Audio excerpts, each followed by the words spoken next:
Well, I'm a super fan. I saw the first film in 1982 in the theater and I fell in love. So I don't know, for me, it's been kind of a childhood dream.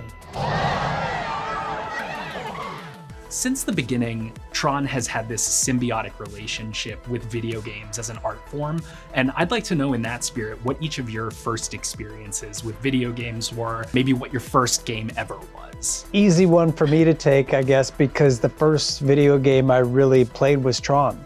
Yeah, and it was incredible, had great music. It was actually rare that a video game had music like that. But I loved the video game as much as I loved the first film. What about you guys?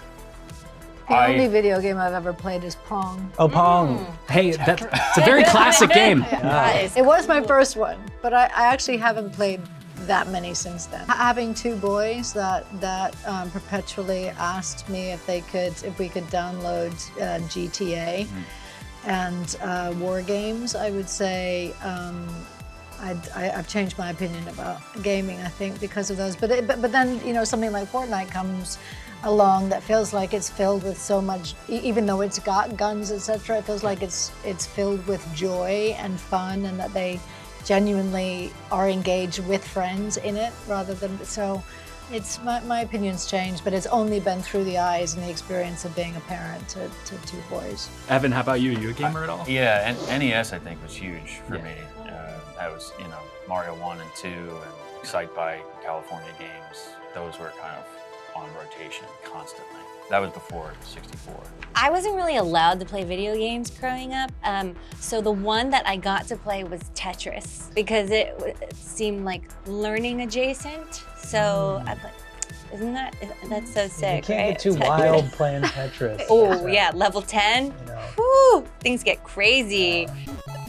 When it comes to like the video games of my generation, like obviously like I'm like all the way back to Commodore 64 and the old Atari stuff and all of that, obviously. But I think like where it really took off for me was like the Nintendo 64, probably, you know, the cartridges and like all of that stuff, and the first Tomb Raider, the first Sony PlayStation, you know, back in those days, the first James Bond, I think it was GoldenEye or something like that. Like all of that stuff was just when I turned like, 18, 19, and that's when that came, and it was just mind-blowing. And the graphics were so mind-bending when they came out. And I remember, especially Tomb Raider, being like the first game that really scared me. Like when you can sit and play it at night and you can be alone, and because you could, you just walked around for half an hour and then suddenly something happened, and it actually was a physical reaction that I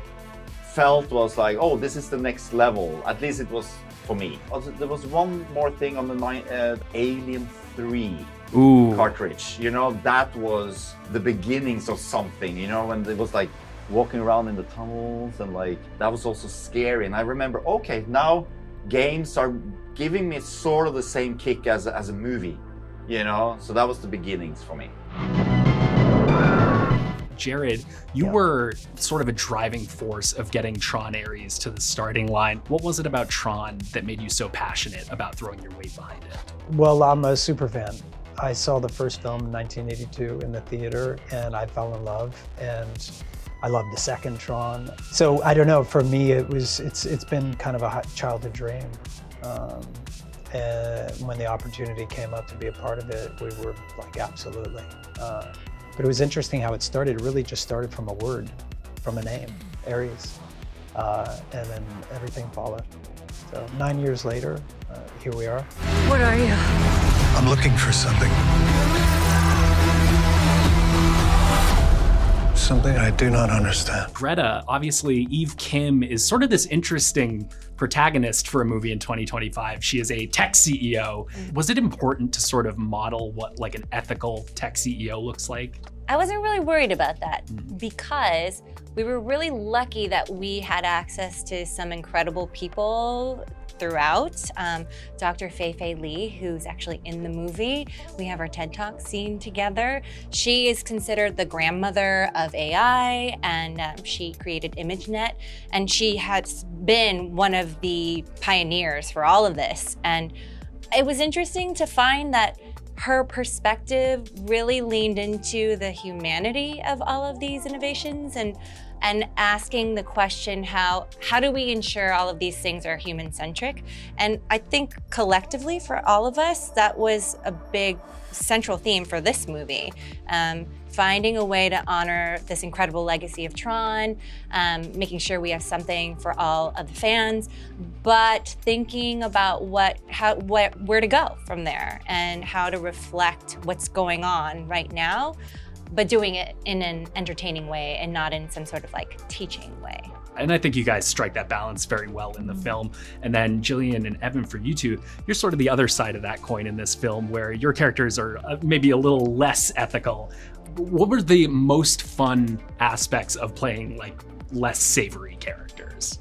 I don't know. I mean, I guess he's an inventor, he's a programmer, and he's bringing these things to life. So it's a bit Frankenstein. You get to see your program come to life and make them do your bidding. I mean, I've played a lot of very serious women. I think she's probably one of the more serious characters I've ever played, but it feels like the stakes for her are really high, not just in trying to save the company that she had helped build, but also concerned about the emotional and psychological state of her son and humanity. It was the kind of the first foray into playing someone who really had moral ambiguity adjacency. Yeah. And I feel like, and since playing her, I've actually played some real baddies, and so it feels like the step onto the baddie train that I've gone on. And but she, you know, you do get a sense from her that she is, you know, with the history of the family and how they came to start the company, etc. You do feel like she does have her thoughts on the right side of history in a sense, even though she, you know, perhaps there are more things that she could do to try and stop him from what he was doing, and she chooses not to. I think she's, you know, there is a balance there. And so, you know, playing with complexities like that is always interesting for an actor, I think. So much talk of AI and big tech today. Virtual worlds, what are they gonna look like? When will we get there? Well, folks, we're not going there. They are coming here. Tron Ares spends a lot of its time in the real world, certainly more than Tron and Tron Legacy. Future Tron movies, should they happen, do you think that they should maintain this balance that Ares has? Or do you think that it may be fun for other stories to sort of focus on different digital worlds? Or I think they should just do whatever they want to. It's my opinion, but it was time to do something different, I think. Yeah, I And think so. That's what I guess is kind of what was exciting about it, is that instead of going to the grid, we take the grid to the real world. Yeah. It was time for that. But I love the grid. Personally, like for me, I'd love to just go on vacation in the grid Right. for a while. Yeah, it's incredible. well, the question then becomes let's which be grid? honest, we know which grid is the best grid. It's 1982. What are you talking I'm about? surprised to hear Ares of Tron Ares saying that the Legacy grid is the one. Look, you got to respect your elders. And there's something pure about that. And just from a design standpoint, it was so beautiful. What they did was so little. And the technology was so new. And if you go back and you watch that film, it's so astounding what they were able to pull off for the very first time.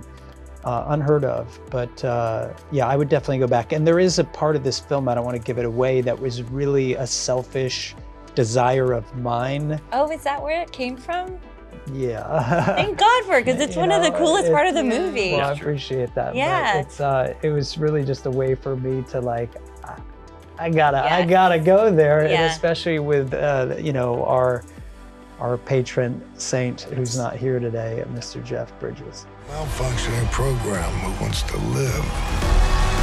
Why is that? It's just a feeling.